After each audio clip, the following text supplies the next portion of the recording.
Hi friends, இப்போ நம்ம பார்க்க போகிறது ரொம்பவே சிம்பிளான டேஸ்டான கேரட் பொரியல். வாங்க எப்படி செய்யலாம் பார்க்கலாம். கடாய் ஹீட் ஆனதும் 2 டீஸ்பூன் எண்ணெய் சேர்த்துக்கலாம். எண்ணெய் சூடானதும் 1/2 டீஸ்பூன் கடுகு நல்லா பொரிஞ்சு வரட்டும். பொரிஞ்சதும் இதில் பொடியாக கட் பண்ணின வெங்காயம், பச்சை மிளகாய், பூண்டு, கருவேப்பிலை இதெல்லாம் ஒன்றாவே சேர்த்துக்கலாம்.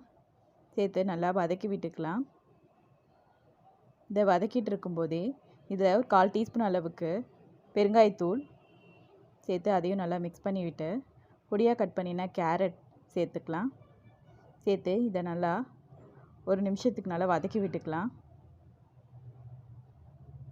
இப்போது இந்த பொரியலுக்கு தேவையான அளவு உப்பு சேர்த்து கலந்து விட்டுக்கலாம்.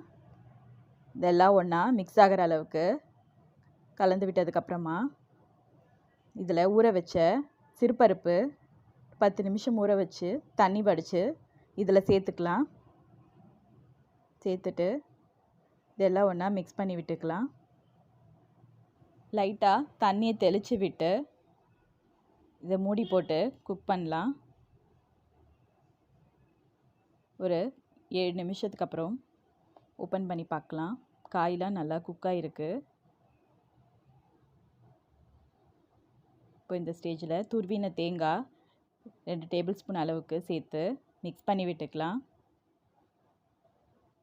மிக்ஸ் பண்ணிவிட்டு கேஸ் ஸ்டவ் ஆஃப் பண்ணிவிட்டு கொத்தமல்லி தூவி விட்டுக்கலாம்.